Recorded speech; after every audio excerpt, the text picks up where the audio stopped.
da pan a los hambrientos, el Señor libera a los cautivos. Alaba al Señor, alma mía.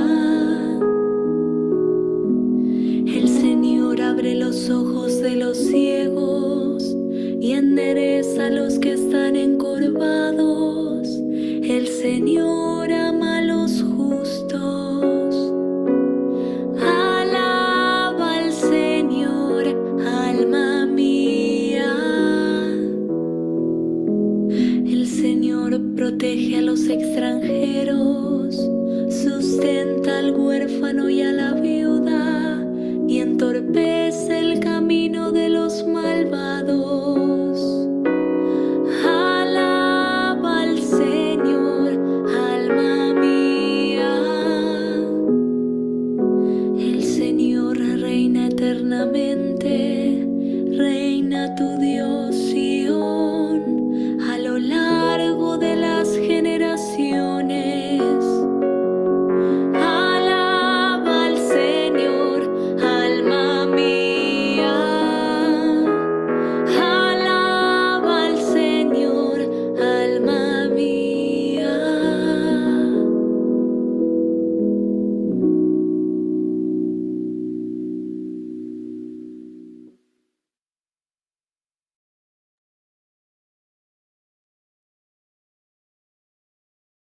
Hola, buenas noches. Qué placer volvernos a encontrar hoy día lunes 29 de julio del año 2024 en nuestro espacio virtual de clases de Biblia y continuando hoy lunes con nuestro estudio sobre la epístola a los romanos del gran Pablo, apóstol de los gentiles. Agradezco tu presencia y te invito a que juntos, unidos de corazón, demos alabanza a Dios Padre, a Jesús de Nazaret y al Espíritu Santo, y digamos en el nombre del Padre, del Hijo y del Espíritu Santo. Amén. Padre nuestro que estás en el cielo, santificado sea tu nombre. Venga a nosotros tu reino. Hágase tu voluntad en la tierra como en el cielo. Danos hoy nuestro pan de cada día.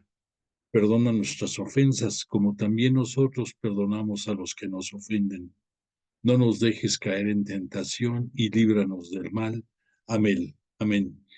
E invocamos todos juntos al Espíritu Santo y decimos: oh Espíritu Santo, don de Dios y fuerza de lo alto, fuente de agua brotante de vida eterna, desciende y mora en nuestros corazones. Haznos verdaderos adoradores del Padre. Condúcenos a la plenitud de la verdad y transfórmanos en testigos de Jesús para llevar su nombre hasta los confines de la tierra. Amén. Bueno, pues como siempre, perdón, creo que me brinqué el Gloria, ¿verdad? Gloria al Padre, no me lo brinqué, la oración del Gloria, Gloria al Padre, perdón, Gloria al Padre, al Hijo y al Espíritu Santo, como era en el principio, ahora y siempre, por los siglos de los siglos. Amén. Disculpe, se me va de repente las cabras al monte. Bueno, pues le pedimos a Jesús de Nazaret y al poderoso Espíritu Santo que tengan la misericordia, como todas las sesiones, de acompañarnos y estar entre nosotros para ayudarnos a abrir más nuestro corazón, nuestra mente, nuestro oído, y que podamos asimilar la palabra de Dios que conocemos por la gran obra y misión de apóstol que Jesús de Nazaret tuvo en los tiempos de la plenitud al aceptar ser uno más entre nosotros. Bueno, pues agradecidos por esa deferencia, nuestra intención particular de esta noche va de la mano. El fin de semana nuestra iglesia celebró la festividad de Santa Ana y el Señor San Joaquín, según la tradición, padres de la siempre virginal María. Y como una consecuencia de esta gran festividad, este día de ayer, en el calendario litúrgico, se situó el Día de los Abuelos y también incluye a los ancianos. Bueno, pues nuestra petición particular de esta noche va en función a estos grandes seres, a estas grandes personas que nos antecedieron, que son parte de nuestra historia, porque sin ellos no hubiéramos llegado ninguno de nosotros a este mundo. Y le pedimos a Dios Todopoderoso que en su misericordia los tenga gozando de la gloria de la vida eterna, y los que están en el purgatorio que pronto lleguen a gozar de la plenitud y de la gloria en el reino de los cielos. Y también, ¿por qué no le vamos a pedir por nuestros padres? Algunos ya los tenemos ausentes, otros tienen el privilegio de tenerlos con vida. Disfrútenlo, mantengan cercanía con ellos y recuerden que sus padres también o fueron o son o serán abuelos de sus hijos. Entonces, que ese sentimiento de respeto y de recuerdo hacia ellos prevalezca. Y pues también por ti, porque si no eres abuelo todavía, en algún momento de tu vida esperas llegar a serlo. Entonces, que nos preparemos conscientemente, con entusiasmo, con ilusión, para llegar a asumir este rol de nuestra vida. Bueno, dicho lo anterior, te quiero comentar que del Salmo del Canto, inspirado en el Salmo 146 de la nomenclatura hebrea, tiene un título que dice Himno al Dios temible. Te quiero hacer algún comentario nada más. De acuerdo a las palabras que cita himno al Dios temible, no es que se le tuviera temor a Dios. Recordemos que en la forma de expresarse es el temor a ofender a Dios, y por lo tanto el tener claro que todo ofensa y pecado en este mundo trae consecuencias. Entonces, por un lado, desde el título, aquí pues es el sentimiento de no ofender a Dios Padre. En segundo lugar, este salmo es de los últimos salmos de la Salmodia. Recordemos que tiene 150 salmos dentro de la Iglesia Ortodoxa. Ellos contemplan 151, pero viene siendo lo mismo, es una fracción de un salmo.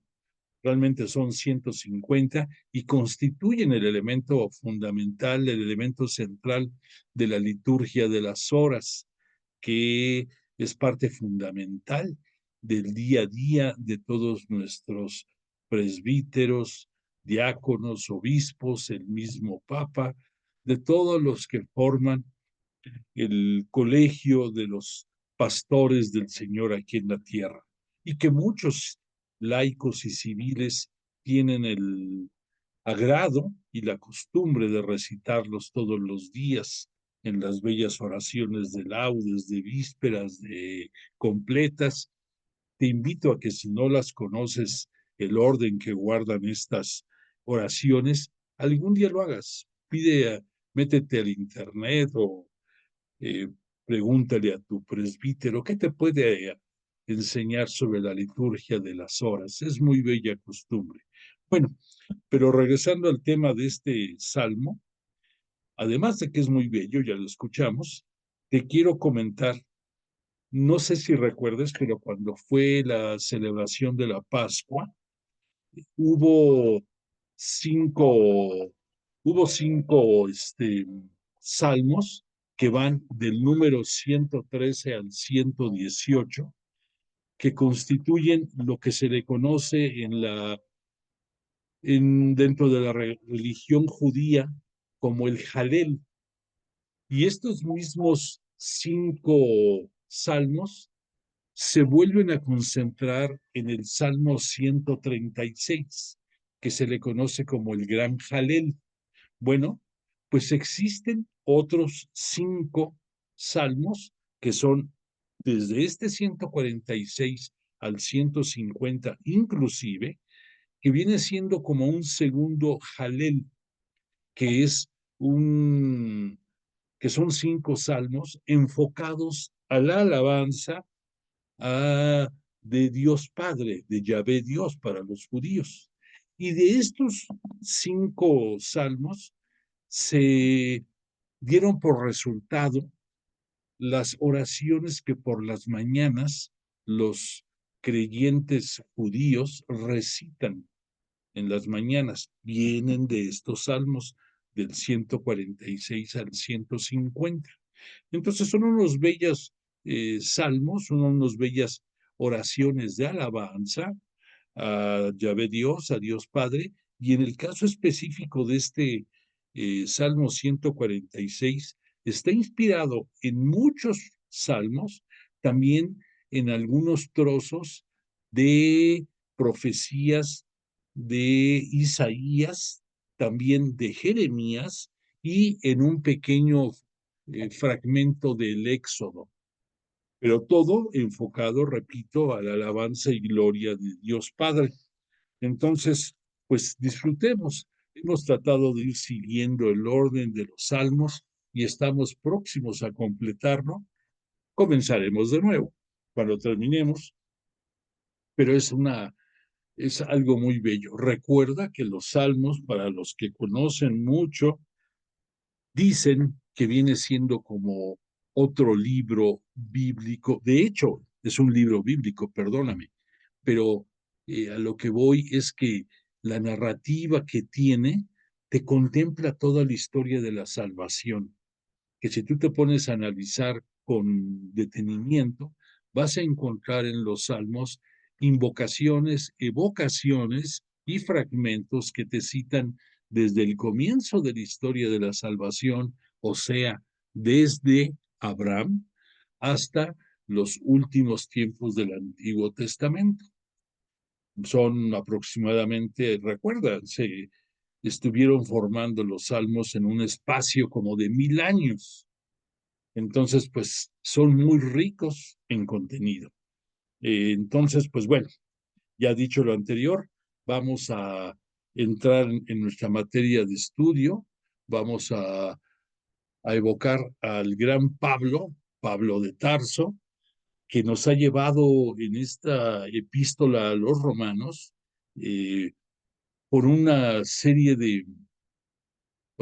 de aseveraciones, de exposiciones muy particulares. Te recuerdo que la epístola a los romanos fue una epístola que San Pablo, desde la ciudad de Éfeso y más o menos por el año 56 de nuestra era, escribió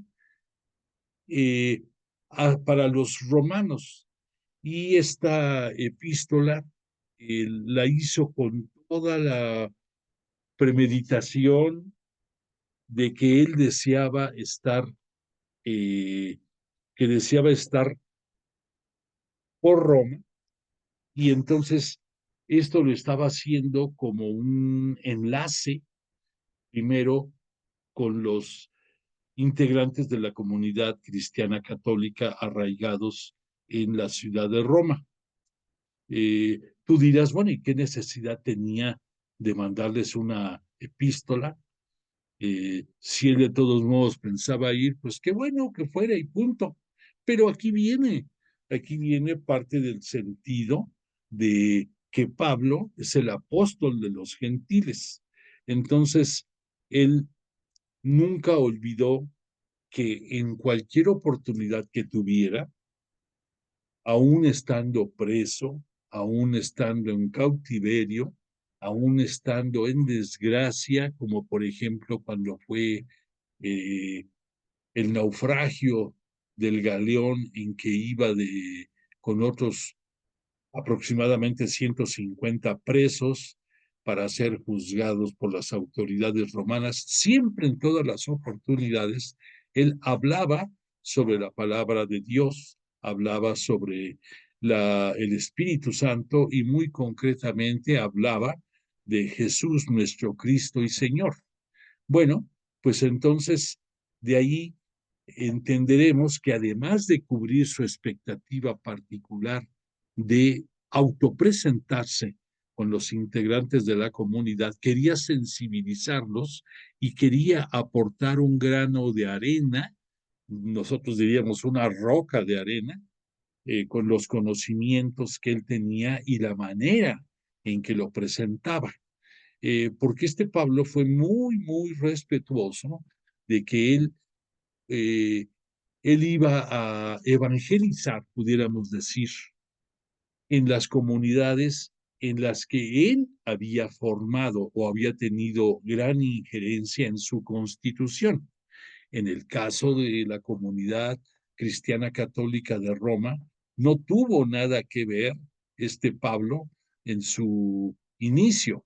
Recordemos que se presume que la comunidad cristiana católica arraigada en Roma bien pudo haber surgido de, de antiguos judíos que fueron llevando la palabra, el conocimiento de la buena nueva a Roma, y que esto fue después refrendado y enriquecido con la presencia de Pedro, el gran San Pedro, piedra angular de la Iglesia Cristiana Católica.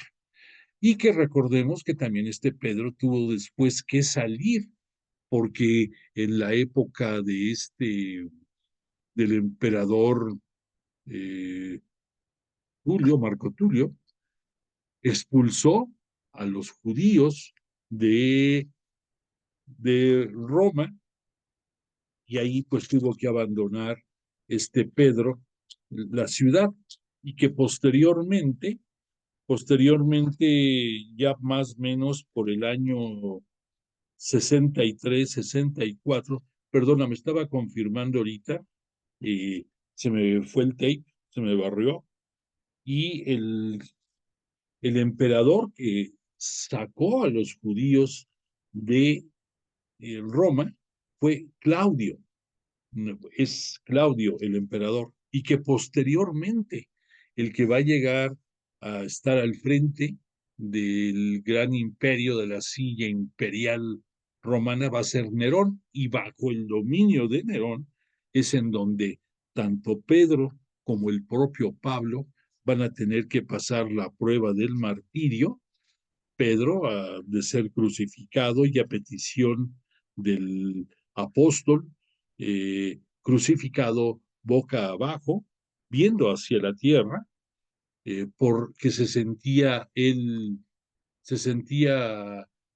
que era una afrenta a, a morir en la misma postura que lo hizo su gran maestro y señor Jesús de Nazaret. Entonces él pidió que no podía ser así, y quedó crucificado boca abajo. Y posteriormente Pablo, él por haber gozado de la ciudadanía romana por nacimiento, él no podía ser crucificado, que de acuerdo a sus antecedentes que traía, lo hubieran hecho gustosamente los romanos, pero eh, él haciendo eh, invocando sus derechos como ciudadano romano, pues murió él decapitado. Ambos, tanto Pedro como Pablo, sus cuerpos quedaron, por supuesto, allí en Roma. En el caso de San Pedro, eh, recordemos que está su cuerpo bajo el altar mayor de la Basílica de San Pedro, por donde está la sección de catacumbas en que hay sepultados muchos mártires santos y papas. Ahí se encuentra exactamente bajo el altar mayor el, el lugar donde quedó sepultado ya después de un buen tiempo de andar eh, en diferentes lugares, pero siempre en Roma, el cuerpo de San Pedro. En el caso de este Pablo, él fue sepultado afuera de la ciudad de Roma, y posteriormente se erigió una gran basílica, una de las 7 basílicas con que cuenta Roma, y esta es la Basílica de San Pablo extramuros. Y es extramuros porque los muros de la ciudad quedaron distantes de donde quedó su cuerpo y por lo tanto esta basílica. Entonces, bueno, aprovechamos en contarte un poquito de historia. Que este Pablo, como esta gran frase que no me canso de mostrarte, en que sintetiza parte de su moral paulina, de que todo me es lícito, pero no todo me conviene, y todo me es lícito, pero no me dejaré dominar por nada. Esto recuerda que está contenido dentro de la epístola a los Corintios, que las 2 epístolas a los Corintios, más la de Gálatas, más la de Romanos, constituyen, pudiéramos decir, la columna vertebral de la moral y de la dogmática y de la liturgia que Pablo expuso en todas sus epístolas. Obviamente, la epístola a los romanos tiene una depuración natural, tiene un contenido bastante eh, enriquecedor, pues porque fue la de estas epístolas que te cito, fue la última. Por lo tanto, ya tenía pues el, la experiencia, pudiéramos decir, del gran apóstol de los gentiles dentro del contenido de la epístola. Y entonces, en una manera más que atractiva, en una manera asertiva, en una manera contundente, exponía mucho de su pensamiento, Pablo. Y vemos, de acuerdo a las últimas 2 clases que estuvimos viendo, que hay una parte muy, muy especial que estuvimos estudiando en nuestra clase pasada, y que es esta lámina que llegamos, que es el estudio del misterio de Israel, que lo vemos lo vimos, más bien dicho, en los capítulos 9 y 10. Y esto, desde el subtítulo que tiene del misterio de Israel, nos deja nos invita a reflexionar sobre el contenido de estos 2 capítulos. El misterio, la palabra misterio, pues te viene a dar a ti una connotación de algo no, no muy definido, no muy claro, que se encuentra un poco de opacidad o de que está un poco oculto lo que aquí pone. Y esto tiene su razón muy fuerte de ser. O sea, se está refiriendo aquí Pablo a un punto que no había tocado en las anteriores epístolas, y es la situación salvífica de Israel. Entonces, nada más tú tienes aquí a la vista la lámina, y yo nada más a manera de resumen te voy a dar 3, 4 ideas que ya vimos, como para que nos sirva de resumen y que nos sirva de sostén para lo que vamos a estudiar esta noche. Entonces, Pablo en su capítulo 9 nos cita que Cristo es testigo de lo que él está exponiendo, y por lo tanto es verdad lo que dice el gran Pablo, porque él acude a su conciencia y se siente tranquilo porque su conciencia está guiada por el propio Espíritu Santo.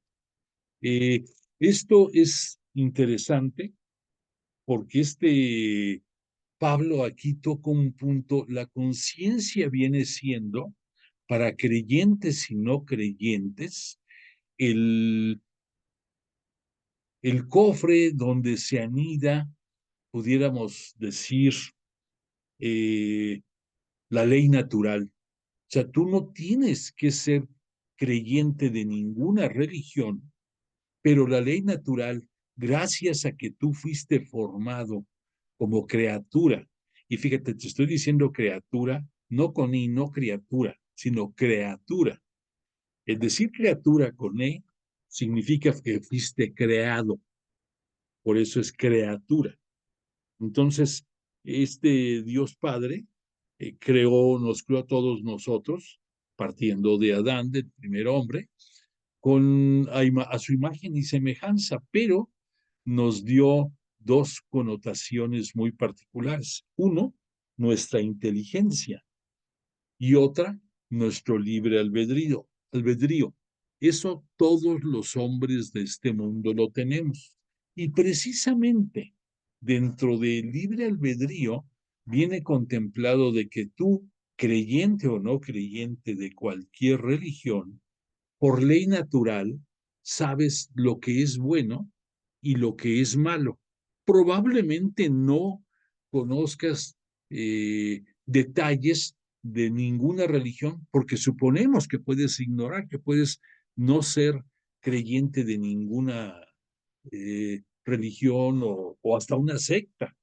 Pero eso no impide que tú, por ejemplo, sepas que matar no es bueno. O sea, la ley natural te hace ver que no es bueno. O, o quizás el golpear a alguien en una forma brutal y tampoco es bueno. Y eso no necesita ser creyente de ninguna religión, lo sabes.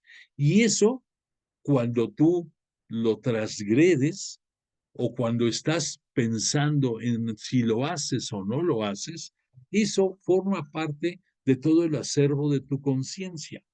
Entonces, aquí está un integrante importante de cualquier persona, tu conciencia.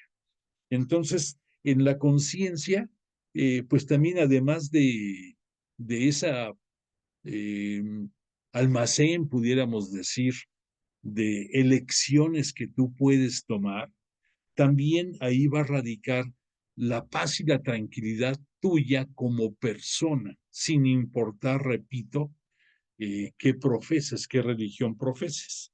Entonces aquí este Pablo nos está trayendo a colación que él en su conciencia está tranquilo porque tiene la asistencia, pues la guía del Espíritu Santo. Y sin embargo, no deja de pudiéramos decir, de traer a colación que él como, como persona humana, él sabe que él nació como ciudadano romano, pero más que por ser ciudadano romano, que él surgió, él estaba adherido fuertemente a a la religión judía. Entonces él reconoce que él por nacimiento es israelita y sin embargo lamenta que no pueda estar en comunión, que no puede estar unido a sus hermanos de carne. ¿Por qué?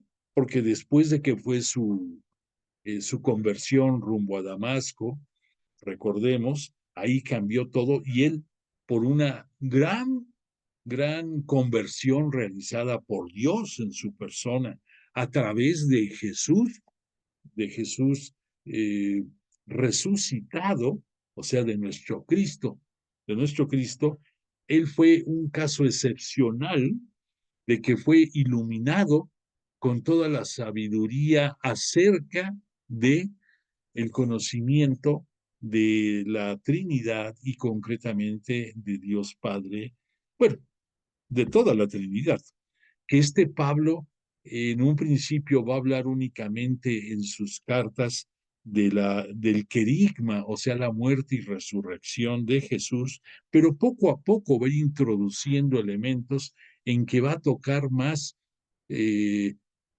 claramente a la Santísima Trinidad. Aquí en la epístola a los romanos va a quedar muy palpable esto en capítulos que vienen más adelante. Entonces, si recordemos que él, al decir que se siente mal porque de acuerdo a la carne, él, pudiéramos decir, traicionó en cierta manera a sus hermanos en la carne. Recordemos que dentro del judaísmo, la carne y la sangre son los integrantes materiales del cuerpo de cualquier persona, que ya después, con un estudio más profundo, fueron llegando, al igual, al igual que los griegos, a distinguir que dentro del cuerpo también existe el alma como una manifestación de que es quien agrupa a la sangre y el cuerpo.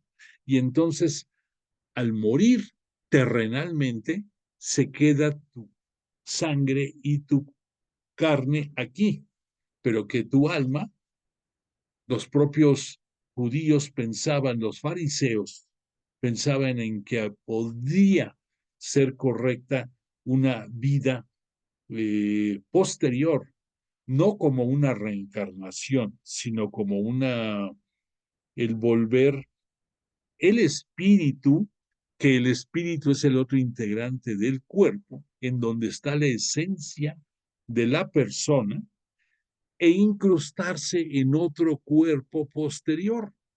Por eso, cuando, por ejemplo, los dentro del profetismo, Elías, el gran Elías, el segundo más grande profeta dentro de los judíos, eh, que de acuerdo a la tradición judía, en un carro de fuego se fue al cielo, decían, de acuerdo a sus tradiciones, que se iba a manifestar antes de que llegara la presencia del Mesías. Y recordemos que Jesús de Nazaret, él nos ilustró a través de sus apóstoles, les dijo claramente, refiriéndose a este punto, esto se dio, pero los judíos no lo quisieron entender. Pero Elías, el espíritu de Elías, estaba en Juan Bautista. Entonces, Jesús mismo no es que contradijera su evangelio de la resurrección de la carne y la vida eterna, sino que recordemos que este Jesús nació judío, vivió judío, murió judío, y por lo tanto respetaba mucho las tradiciones de toda la comunidad judía.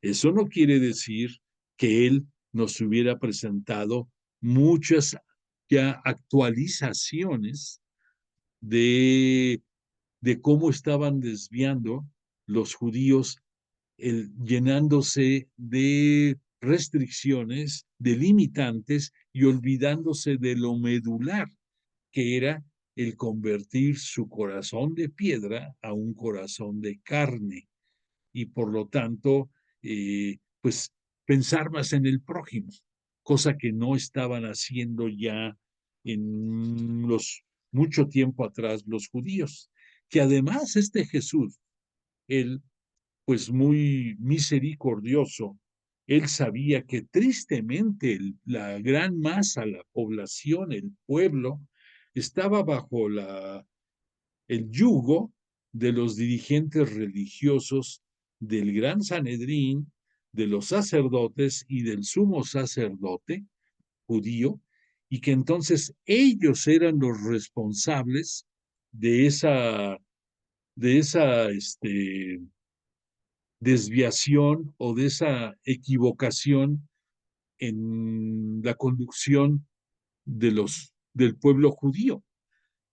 O sea, Jesús siempre ha tenido mucha misericordia y él distingue que muchos de los errores que día a día convertían y vivían los integrantes del pueblo judío no era culpa de ellos, sino que era consecuencia de la forma en que los dirigentes religiosos judíos manejaban la situación.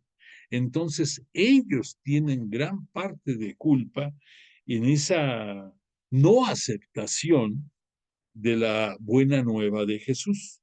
Te voy a decir algo entre paréntesis.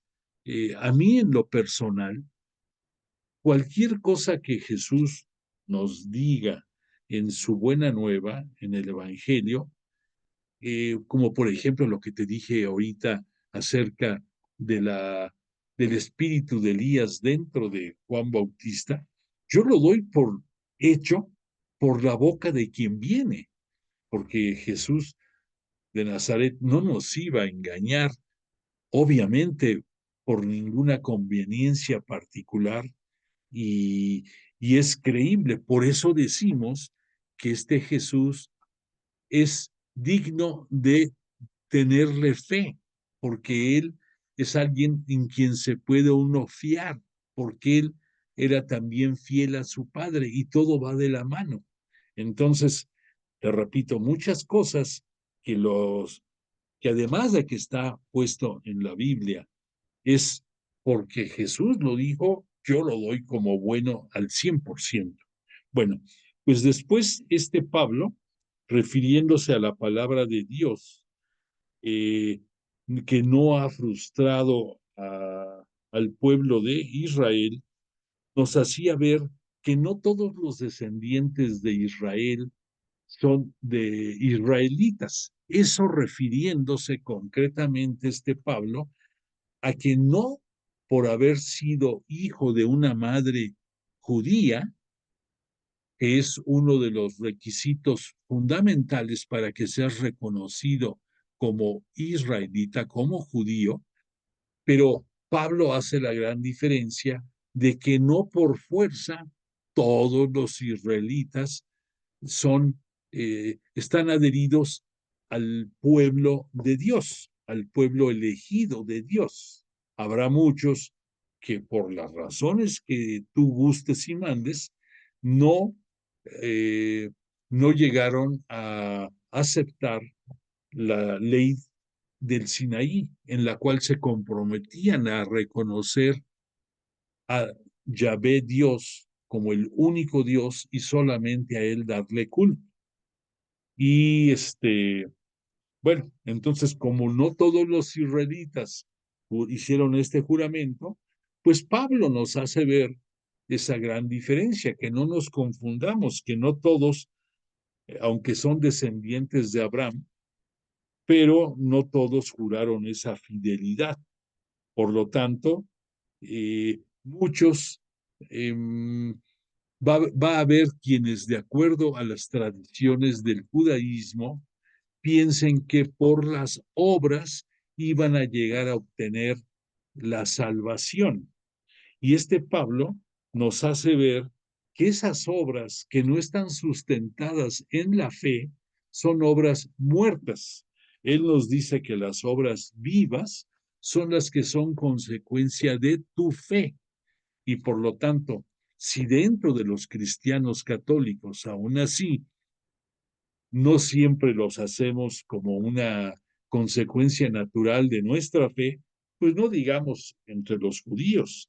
Ahí Dios Padre, Yahvé Dios, pudiéramos decir para ellos, él le dijo a Moisés, seré misericordioso con quien lo sea, me apiadaré de quien de quien me apiade. No es que Dios Padre tenga necesidad de que se le tenga piedad, es una forma de decir de que si quieres tu piedad, tienes tú que ser piadoso.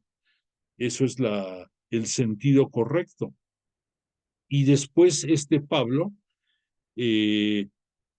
nos reforzó esta idea, decir, Yahvé Dios es misericordioso y Él nos creó a su imagen y semejanza. Y si muchos no están de acuerdo en la forma en que nos creó y en la conciencia que nos dio y en el libre albedrío y en la inteligencia, decía Pablo, ¿quién eres tú para pedirle cuentas a Dios?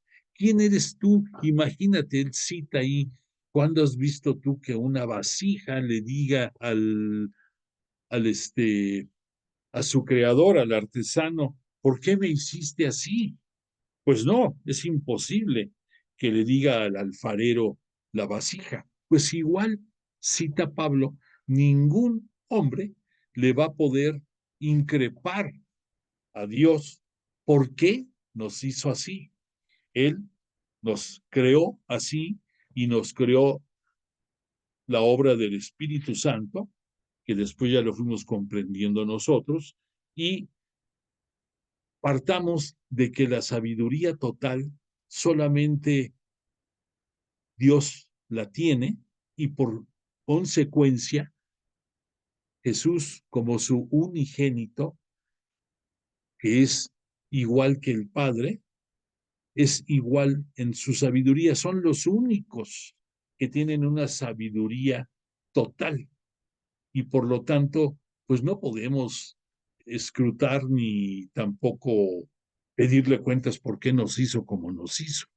Nos hizo así porque es la perfección en su obra y una cosa es que no la querramos aceptar nosotros o que la pongamos en duda, pero de que somos la mejor creación de Él, de Dios, lo somos porque por amor nos hizo y porque todo el mundo en un principio y después ya con la glorificación de Cristo, cuando le dio el título a Él, no solamente de rey de este mundo, sino Rey del universo, entendemos ya perfectamente que todo el universo fue hecho por misericordia, por amor de la divina, de la Santísima Trinidad, encabezada por Dios Padre, para deleite de todos nosotros.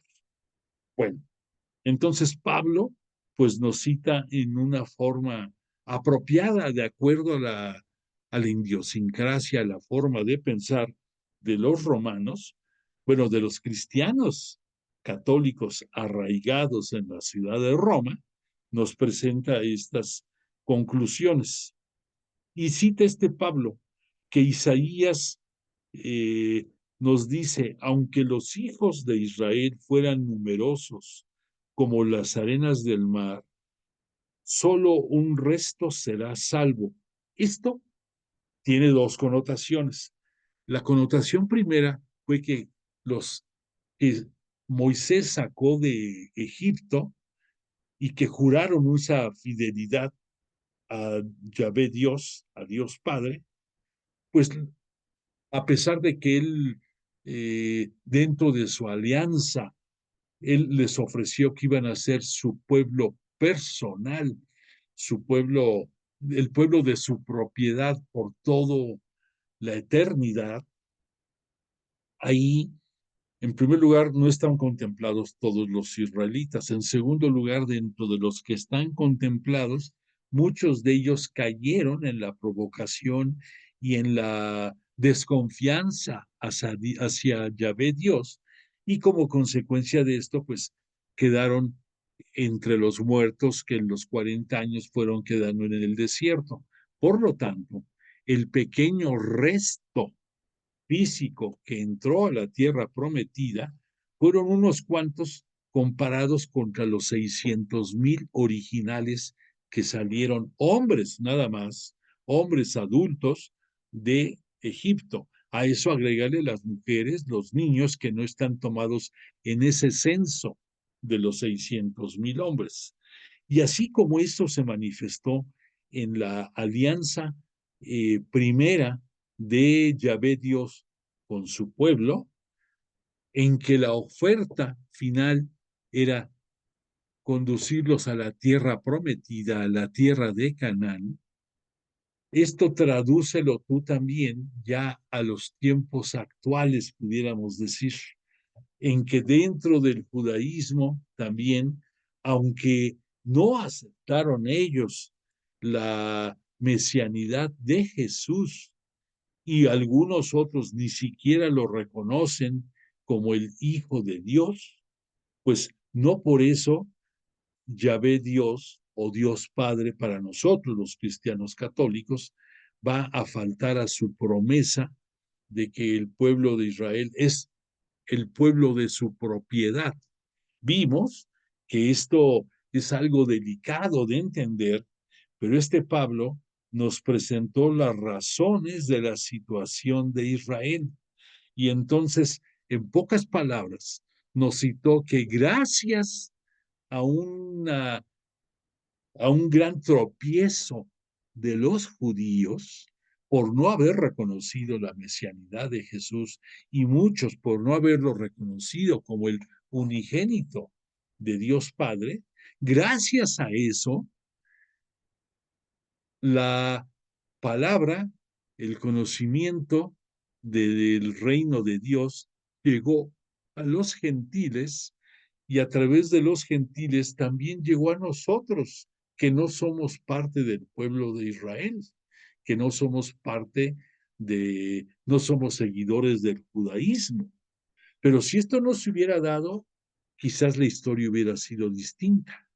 Pero como ellos tuvieron este tropiezo, este grave tropiezo de no reconocerlo, eso da oportunidad a que todos los que estamos en los confines de la tierra conozcamos la palabra de Dios y podamos, gracias a su misericordia, ser bautizados en el nombre del Padre, del Hijo y del Espíritu Santo y conocer su palabra a través de los evangelizadores. Y digo evangelizadores porque no siempre son los presbíteros o diáconos o los obispos, muchas veces pueden ser laicos instruidos o otros personas de buena voluntad que en un afán de dar a conocer la palabra te fueron llenando de conocimiento acerca de Jesús y acerca de Dios. Entonces, gracias a eso, repito, nosotros tuvimos la oportunidad de llegar a formar parte del nuevo pueblo de Israel, del nuevo pueblo de Dios. Y que en este gran pueblo vamos, que incluye a creyentes y no creyentes, vamos a dar oportunidad en su momento dentro de la historia de la escatología, que recuerda que escatología es un sinónimo de decir los últimos tiempos, que estos se inauguraron con el advenimiento de Jesús a este mundo a través de la siempre virginal María y por obra del Espíritu Santo y por designio divino. Entonces, en ese momento comienza los tiempos escatológicos y que estos van a culminar con la parucía, cuando sea la segunda venida de Jesús en gloria y poder a este mundo. ¿Cuándo va a ser eso? Cuando está escrito en los designios divinos. Que recordemos que cuando los apóstoles le preguntaron a Jesús cuándo iba a ser eso, ¿qué respondió Jesús? No me pregunten por una decisión que solamente el Padre conoce. Entonces, ¿qué más podemos decir? Si Él nos dijo eso, pues bueno, entonces, benditos nosotros que conocemos su palabra, eh, benditos de que somos bautizados con el Espíritu Santo y en nombre de Dios Padre y del propio Jesús, y gracias a los dones que recibimos desde nuestro bautismo, tenemos varias grandes recompensas que Pablo nos los va a dar a conocer en una manera muy sutil. Y nos va a dar a conocer Pablo que don o gracia es lo mismo. O sea, dos diferentes palabras, pero el contenido es el mismo. Un don es un regalo, igual que una gracia, y que esto tú lo recibiste desde tu bautismo. Perdóname, déjame tomar un traguito de agua. Que gracias a este regalo, este gran regalo, entonces tú vas a conocer la justicia divina. Y esta justicia divina es una forma de decir, vas a conocer la justicia de Dios, vas a conocer la justicia de Jesús. ¿Por qué? Porque en los tiempos del Antiguo Testamento, de acuerdo de acuerdo a las creencias y a las tradiciones que respetaban los judíos, Dios Padre, bueno, perdón, Dios, discúlpame, dije un error, no Dios Padre, Dios era quien iba a juzgarlos y quien iba pues sí, iba a juzgarlos. Nosotros ya a partir del Nuevo Testamento, desde que Jesús llegó, sabemos perfectamente que este juicio va a ser presidido por Jesús y va a ser presidido por Jesús y por los 12 apóstoles, cada uno representando a cada una de las 12 tribus de Israel, y ellos en conjunto, cuando sea la parucía, van a juzgar a los vivos que todavía hayan aquí en el mundo.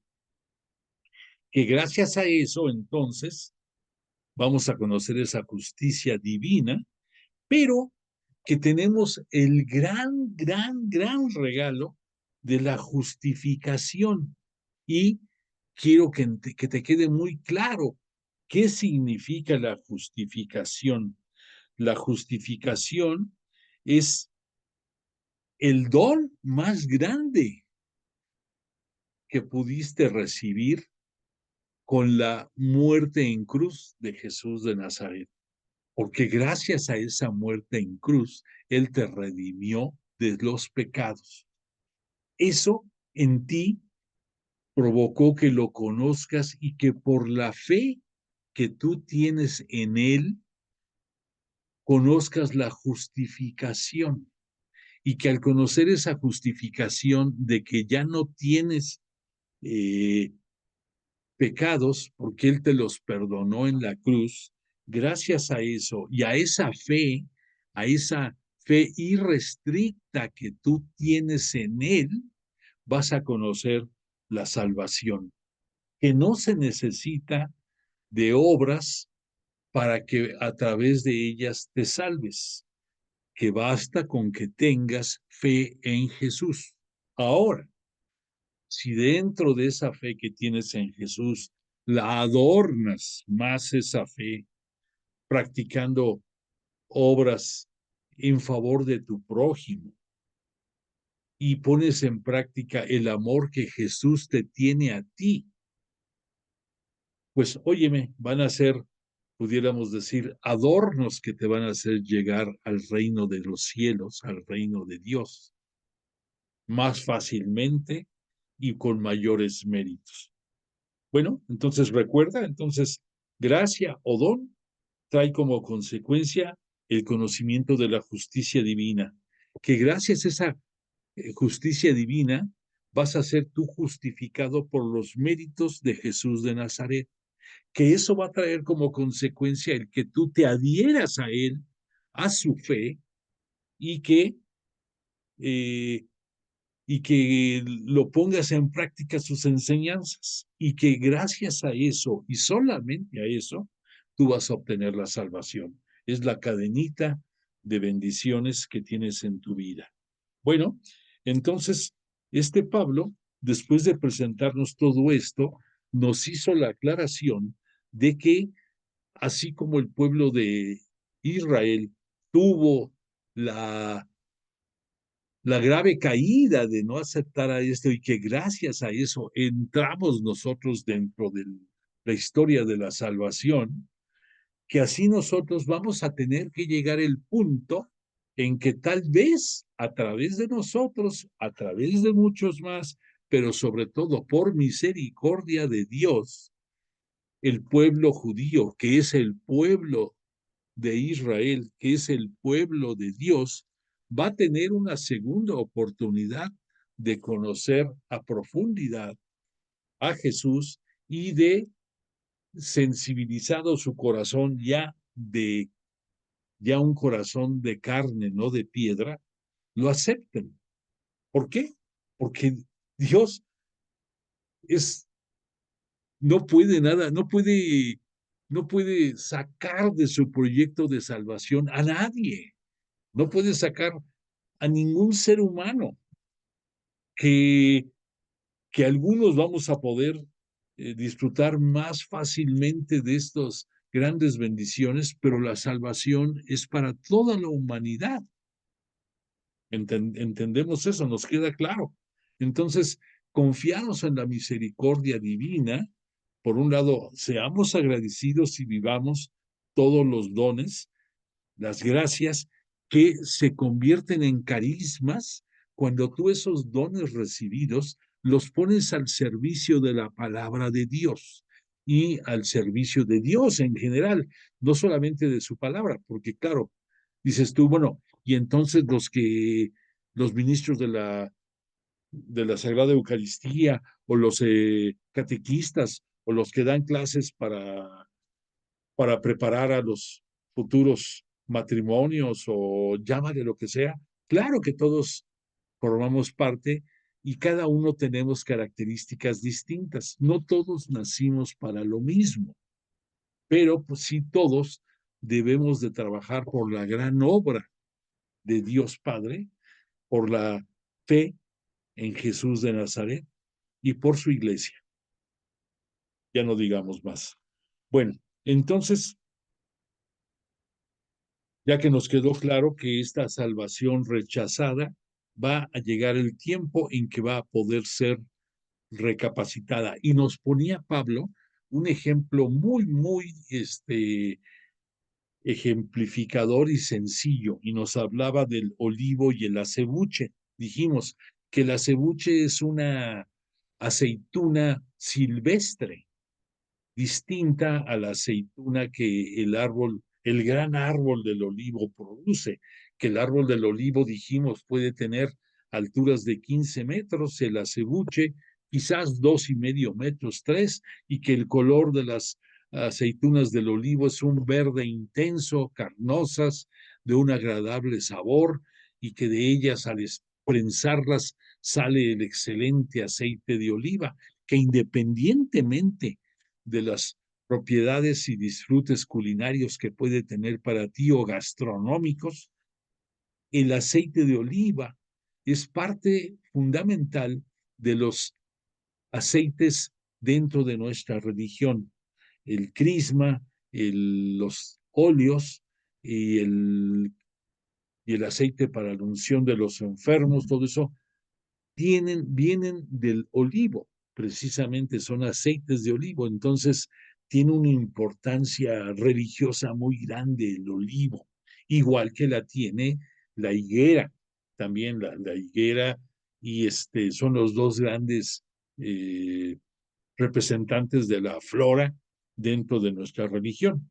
Bueno, entonces decía Pablo que no por ser acebuche va a dejar de ser una aceituna, pero que la aceituna del olivo es resultado de un injerto y nos trae esto a la memoria las enseñanzas de Jesús que decía, el, mi padre es el viñador y ustedes son los injertos. Claro, qué mejor enseñanza tenemos ahí.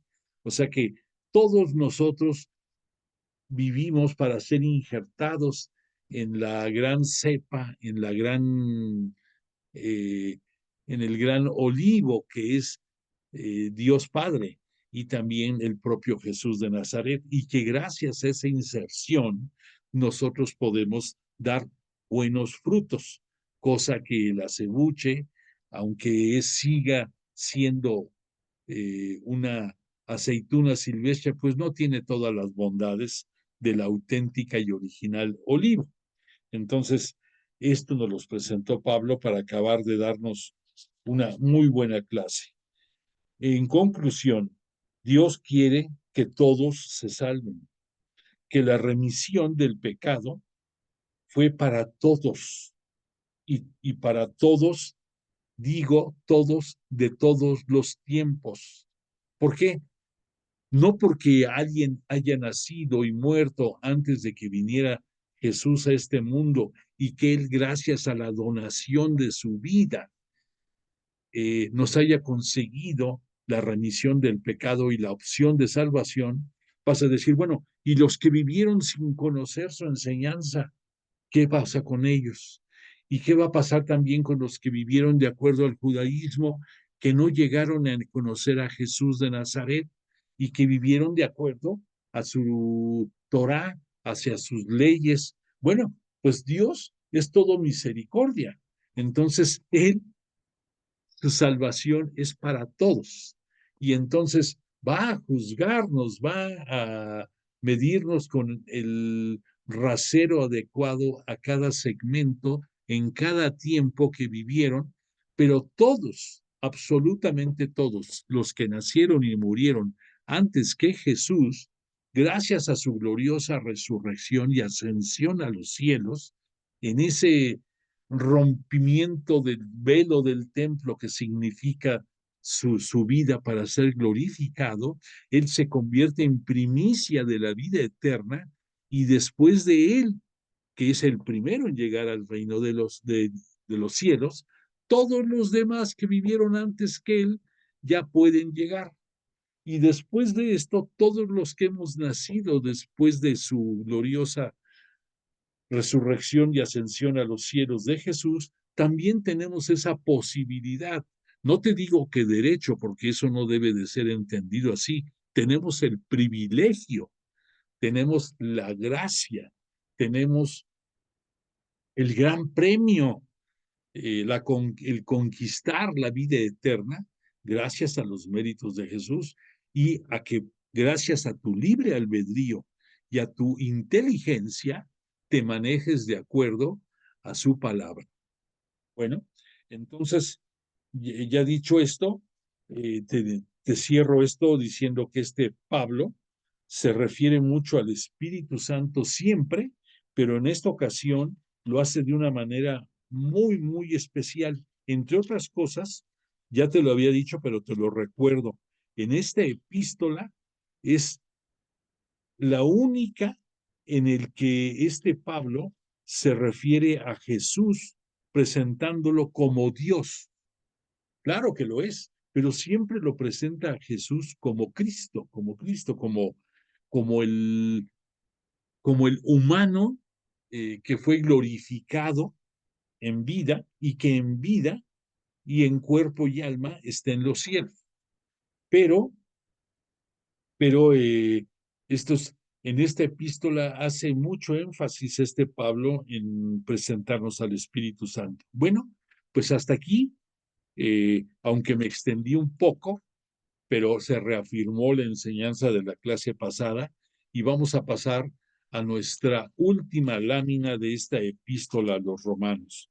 O sea, que estamos concluyendo el estudio de esta epístola y te voy a ir dando los mejores resumen del capítulo 12, más bien dicho, aquí nos está citando la propia, eh, la propia lámina desde el capítulo 11 que ya vimos, pero entonces permíteme. Aquí está, ya apareció la última lámina que tenemos de la vida nueva en Cristo. Este subtítulo, fíjate que no es tanto que aparezca así en la epístola como un subtítulo, sino que dentro de las enseñanzas magistrales del padre Salvador Carrillo Alday, nuestro guía y maestro, él la intitula así, La vida nueva en Cristo, y es la parte final de la epístola a los romanos. Entonces dice aquí, en el capítulo 12, te voy a decir, viene una exhortación, como era costumbre en Pablo, en ciertos momentos, y aquí dice, no os acomodéis a la forma de pensar del mundo presente, antes bien, transformaos mediante la renovación de vuestra mente, de forma que podáis distinguir cuál es la voluntad de Dios, lo bueno, lo agradable, lo perfecto. Después nos dice Pablo, en virtud de la misión que me ha sido confiada a él, a Pablo, debo deciros que no os valoréis más de lo que conviene. Tened más bien una sobria autoestima según la medida de la fe que Dios ha otorgado a cada cual. O sea, aquí Pablo dice, no todos tenemos la misma capacidad de razonamiento, de asimilación, no todos tenemos la misma fortaleza de fe, no todos, por desgracia, no. Unos tendrán más, otros tenemos menos dentro de la propia fe. Entonces, Pablo nos recomienda que tengamos cuidado en no sobrevalorarnos, en no sentirnos la mamá de los pollitos, en pocas palabras. Dice, así también nosotros, aunque somos muchos, no formamos más que un solo cuerpo en Cristo. Los unos somos miembros para los otros, pero tenemos dones diferentes. Aquí es la síntesis de lo que Pablo nos ha expuesto en otras epístolas, en la que nos habla de que todos somos parte del cuerpo místico de Cristo, que todos nosotros, aunque tenemos una función distinta, y relaciónalo con lo que estaba yo diciendo, de las diferentes actividades que muchos tenemos dentro de nuestra comunidad religiosa, y habrá otros que son laicos que no tienen ninguna tarea específica, pero eso no quiere decir que por ser nada más laicos se los va a llevar el chamuco, no, todos tenemos oportunidad de ser salvos, pero pues, y todos somos parte del cuerpo místico de la iglesia y del pueblo místico de Cristo. Entonces, y que la función de cada uno es importante y es complementaria de los demás. Y entonces no hay nadie que sea más importante que los otros, pero sí todos somos necesarios para que funcione ese cuerpo del cual Cristo es la cabeza. Bueno, tenemos dones diferentes según la gracia que Dios nos ha concedido. Si es el don de profecía, la profecía quiere decir el comunicar la palabra de Dios, ejerciéndolo en la medida de nuestra fe. Si es el ministerio, sirviendo en el ministerio. Aquí sería ministerios específicos. En aquellos tiempos no te puedo decir cuáles había, pero sí había uno, por ejemplo, el ministerio de diaconía, es el que me viene a la mente, que era los que servían a las viudas y a los necesitados. Era un ministerio, como ahora hay otros. Entonces, si es el ministerio, sirviendo en él; si es enseñanza, enseñando. O sea, aquí incluso Pablo nos diferencia. No es lo mismo evangelizar que enseñar, y eso lo entendemos bien. En la enseñanza, pues tú puedes agrupar ahí algunas cosas en tiempos actuales de moral, de dogmas, de ética, que muchos vienen contenidos en el catecismo de la Iglesia Católica, o otros vendrán en la legislación de la Iglesia, en fin. Entonces es preparación, que no es lo mismo de hablar de la palabra de Dios. Palabra de Dios significa llevar la buena nueva, comunicar el Evangelio. Si es a la exhortación, exhortando. Aquí esto se refería a que había unos que en aquellos tiempos eran muy doctos, como él, en el estudio de la retórica, que era el correcta forma de comunicarse con la gente, de hacer discursos, no sé, de comunicar enseñanza a través de actos públicos. Bueno, el que preside, o sea, llámese un presbítero actual, en aquel tiempo el que presidía el memorial de la fracción del pan, el que ejerce la misericordia, o sea, el que hace obras de amor de la comunidad, por ejemplo, a necesitados, a carentes de salud, en fin. Que vuestra caridad no sea fingida, detestad el mal y adheríos al bien. Entonces, que estés tú muy trucha, diríamos, de estarte actualizando y de estarte perfeccionando. Esa es la palabra exacta, perfeccionate. Tienes tú ya dones, pues síguelos puliendo, sigue aprendiendo, sigue esforzándote por ser mejor que ayer, y, y que mañana seas mejor que hoy. Bueno, después nos habla Pablo de caridad. Recordemos que en aquellos tiempos el decir caridad es un sinónimo de amor. Y dice Pablo, inclinaos más bien por lo humilde, no os complazcáis en vuestras propias sabiduría, no devolváis a nadie mal por mal. Esto es porque recuerda que entre los judíos la famosa ley del talión, de ojo por ojo, de que si te hacían un mal, tú tenías el derecho y la libertad de hacer otro mal igual a quien te lo había propiciado.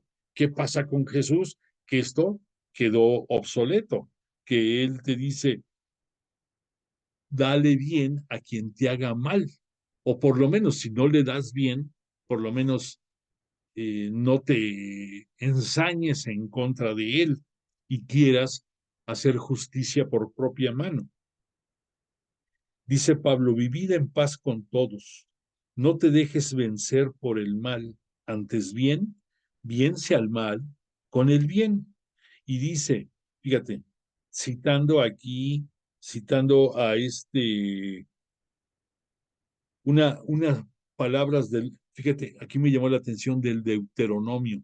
El Deuteronomio sabemos que viene siendo como el testamento religioso de Moisés, en la cual dejó su voluntad y las instrucciones más precisas para los judíos. Estamos hablando más o menos del año 1200 aproximadamente, antes de Cristo, 1200 antes de Cristo. Pero sin embargo, fíjate cómo dentro de estas enseñanzas se vislumbraba ya cosas que Jesús nos vino a enseñar ya más profundamente. Fíjate, dice, procurad el bien a todos los hombres, vivid en paz con todos, no os toméis la justicia por vuestra mano. Queridos míos, dejad lugar a la ira. Al decir la ira, no es que te vengues, sino la ira era como la justicia. Pues dice la Escritura, mía es la venganza, yo daré el pago merecido, dice el Señor. Antes, al contrario, si tu enemigo tiene hambre, dale de comer, y si tiene sed, dale de beber. Haciéndolo así, amontonarás ascuas, o sea, vas a volver loco al que te hizo daño, sobre su cabeza, o sea, vas a volverlo loco. No te dejes vencer por el mal, antes bien, vence al mal con el bien. Te repito, esto es del Deuteronomio. Y después Pablo ya entra al su capítulo 13 y nos cita algo muy interesante, que tenga sumisión a las autoridades civiles. Te dicen, no hay autoridad que no provenga de Dios, y por lo tanto debes de tenerle un respeto y por lo tanto entender por qué traen espada, porque dice, Dios no da ninguna potestad a nadie si no es su voluntad. Entonces aquí Pablo nos quiere llevar de la mano a que tú también civilmente te comportes de acuerdo a lo que marcan la ley y la ley de donde tú vives. Y también nos hace ver que dentro de el amar, dentro de la caridad, también debes de tomar tú en cuenta a tu prójimo como a ti mismo, pero que también no por eso tú escatimes o trates de desviar recursos que debes de tú dar para impuestos, que debes de dar para tributos, que que debes de reportar, aunque no te agrade mucho, a las autoridades civiles. Lo cita Pablo. Y después nos invita a que tengas amor, que tengas caridad con los más débiles. Y nos hace ver Pablo que de acuerdo a esa capacidad de entendimiento, tú no juzgues a tu prójimo creyendo que tienen la misma capacidad de razonamiento que tú, que no te escandalices por el débil y que tengas misericordia por entenderlos, por acogerlos y por en una manera discreta y humilde irlos enseñando más. Dice, si vivimos para el Señor, vivimos, y si morimos, para el Señor morimos. Así que ya vivamos, ya muramos, del Señor somos, porque Cristo murió y volvió a la vida precisamente para ser Señor de muertos y vivos.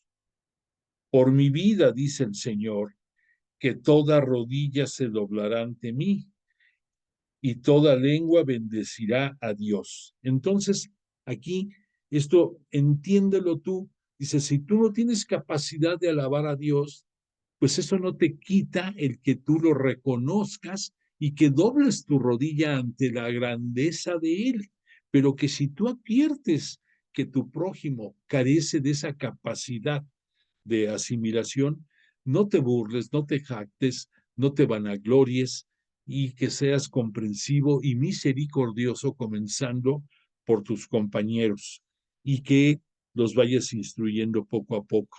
El reino de Dios no es cuestión de comida ni bebida, sino de justicia, paz y gozo en el Espíritu Santo. Procuremos, por lo tanto, lo que fomente la paz y el apoyo mutuo para madurar en la fe. Y si lo que tú comes es motivo de escándalo, no lo comas. Y si tú tienes duda, no lo comas, porque dice, si tu conciencia se frena de repente en que debo o no debo de hacer esto, lo mejor es que no lo hagas. Evítate cualquier malinterpretación o un probable daño para ti mismo. Entonces, repito, si tu conciencia te hace dudar, evítalo. Y después, en su capítulo 15, Pablo dice, nosotros los fuertes debemos sobrellevar las flaquezas de los débiles.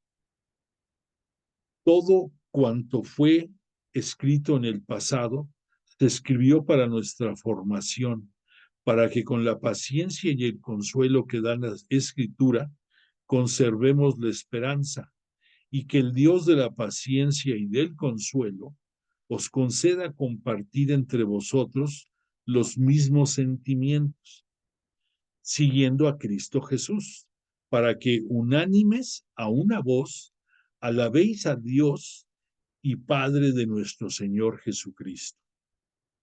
Y después nos cita otro fragmento relacionado con la misericordia, y esto es también del Deuteronomio y dice, por eso te bendeciré como los gentiles y ensalzaré tu nombre. Y en otro lugar, gentiles, regocijaos justamente con su pueblo. Y también alabad naciones todas al Señor y cantemos himnos todos los pueblos. Y a su vez, Isaías, en otro fragmento, dice, aparecerá el retoño de Jesé, el que se levanta para imperar sobre las naciones. En él pondrán las naciones su esperanza.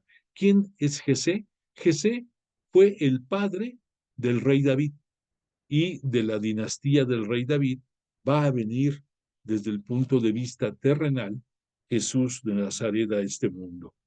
Entonces, dice Pablo como una exhortación, que el Dios de la esperanza os colme de gozo y paz que dan la fe, hasta rebosar de esperanza por la fuerza del Espíritu Santo. Y después dice este Pablo ya en la parte final de esta carta, que esta carta reitera que le escribió porque él tiene la intención de permanecer un tiempo con ellos, de ser respetuoso, que pide disculpas porque a pesar de que él no fue de los que fundaron la comunidad cristiana católica en Roma, no sientan que está él entrometiéndose en sus asuntos, pero que le parece correcto compartir los puntos medulares de la enseñanza que él ha dado en las distintas comunidades que ha formado. Y por lo tanto, se los hace llegar y que él, con la intención de permanecer con ellos un tiempo, después quiere ir hasta los extremos del mundo conocido de aquellos tiempos y quiere ir a España. Y entonces lo deja este Pablo de manifiesto aquí en este capítulo 15. Y después de que les refuerza estos planes de su viaje, termina diciendo: os suplico, hermanos, por nuestro Señor Jesucristo y por amor del Espíritu Santo, que acompañéis mi lucha con vuestras oraciones, rogando a Dios por mí, y que sea bien recibida la colecta que voy a llevar yo a Jerusalén. Les hace notar que Jerusalén, los judíos de Judea, han aportado mucho en cuanto a su religiosidad. No nos dice otra cosa. O sea, que ya después muchos de esos judíos transformados ya dentro de nuestra nueva iglesia cristiana católica, por su religiosidad, van a ser un ejemplo de piedad y un ejemplo de devoción en las alabanzas a Dios Padre. Mas, sin embargo, reconoce que ya no son judíos. Pero hace aquí también ver que la colecta que hizo en Asia va a llevarla antes de llegar con ellos a Jerusalén, y que les pide que en su oración pidan porque esta colecta sea bien recibida. Y ya por último, que por cierto no fue así bien recibida, tristemente, ya lo sabemos. Y ya en el capítulo 16, en sus recomendaciones y saludos, aquí me llama la atención que dice: os recomiendo a Febe. Es una mujer que es la que probablemente llevó esta epístola a los romanos.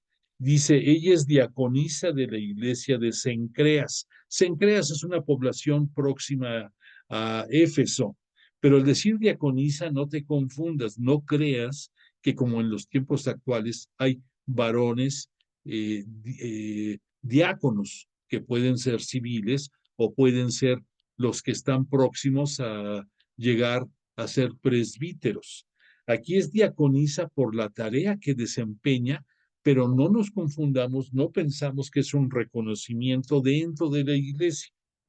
Y después cita saludos a varias personas que están radicados ahí en Roma, como es esta Prisca y Áquila, sus buenos amigos que lo salvaron en Éfeso de los problemas que tuvo con los orfebres allá en Éfeso, que le salvaron, dice este Pablo. Después dice, me llamó la atención: saludos a mi querido Epéneto, primer creyente del Asia para Cristo. Esto no lo sabíamos. Aquí nos presenta Pablo probablemente al primer convertido por él dentro de Asia para la religión cristiana católica. Epéneto es el nombre de esta persona. Cita luego a otros: Andrónico y Junia, parientes y compañeros de prisión, que lo acompañaron a él cuando estuvo en cautiverio, Pablo. Cita a otros más, bastantes más que no te quiero saturar, pero hay uno que me llamó mucho la atención. Dice: saludos a Rufo. Este Rufo probablemente sea el hijo de el Cireneo. ¿Te acuerdas esa persona que fue obligado por los romanos a cargar con el travesaño de la cruz de Cristo cuando él ya no podía con ella, y que lo conocemos dentro de las tradiciones como el Cireneo, como alguien que se ganó el cielo por esa acción? Se ganó. Él tiene un hijo que conocimos que se llama Rufo, y aquí lo manda a saludar, probablemente sea este mismo Rufo, Pablo. Y termina toda su narrativa de los 20 gentes que aquí cita, muchos más que no conocíamos. Dice: saludos a unos a otros, a los propios romanos, católicos, cristianos, con el beso santo. Todas las iglesias os saludan. Que os guardéis de los que suscitan divisiones. Se refiere a los judaizantes que llevan la distorsión, que se cuiden de ellos. Y dice: seáis sensatos para el bien e inmunes para el mal, y el Dios de la paz aplastará bien pronto a Satanás bajo vuestros pies, refiriéndose a estos falsos profetas, a estos falsos pastores. Y termina: la gracia de nuestro Señor Jesucristo sea con vosotros. Os saluda Timoteo, mi colaborador. Recordemos que fue uno de sus más cercanos colaboradores. Lo mismo que Lucio, Jasón y Sosípatro, sus parientes. También os saludo en el Señor yo, Tercio, el que ha escrito esta carta, o sea, el que estuvo de secretario en la redacción de esta carta, dictada por Pablo. Os saluda Gallo, uno que ya habíamos oído varias veces de los seguidores de Pablo, y otros más. Y ya por último tienen una doxología, que la doxología es la palabra que significa una alabanza, que eso lo seguimos viendo hasta en nuestra liturgia. Hay un fragmento después de la consagración que es la doxología. Pero en este caso, la doxología que dice Pablo, dice: a aquel que puede consolidaros conforme a mi evangelio y a la predicación de Jesucristo, la revelación de un misterio mantenido en secreto durante siglos eternos, pero manifestado ahora por las escrituras que lo predicen, por disposiciones del Dios eterno, dado a conocer a todos los gentiles, para que acojan la fe al Dios, el único sabio, por medio de Jesucristo, la gloria por los siglos de los siglos. Amén. Bueno, así termina epístola a los hebreos, perdón, la epístola a los romanos, discúlpame, la epístola a los romanos, y pues nos deja un grato sabor, porque pues es la culminación de toda las grandes epístolas de Pablo. Bueno, pues ya le agradecemos a Jesús de Nazaret y al Espíritu Santo nos hayan tenido la gracia de acompañarnos esta noche como siempre, y a ti te pido que mandes una constancia de tu presencia. Te deseo que tengas una buena semana junto con tu familia, que disfrutes de la vida, que seas feliz, y si Dios lo permite, nos volvamos a encontrar aquí el próximo lunes. Gracias de tu compañía, y te pongo la canción de cierre. Que descanses.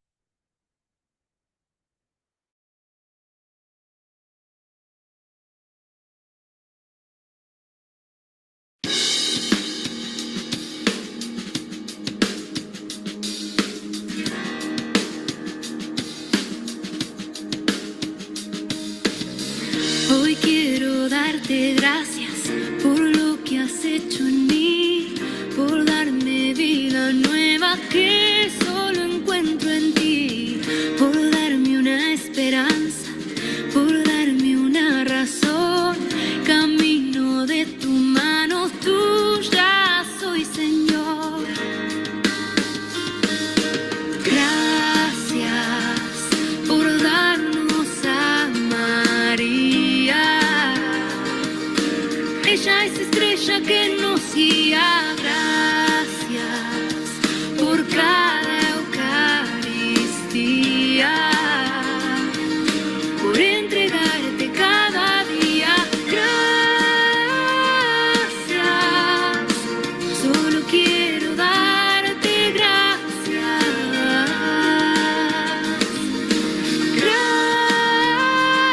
Gracias, solo quiero darte gracias.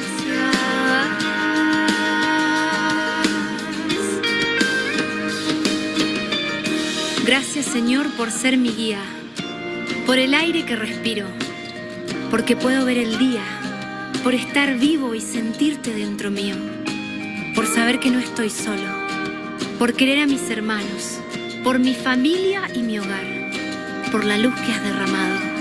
Gracias por las alegrías, por darme a tu madre como madre, por la cruz de cada día, porque con ella quiero salvarme.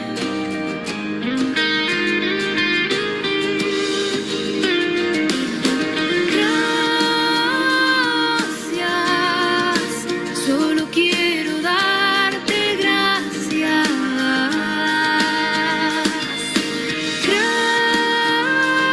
Gracias, solo quiero darte gracias.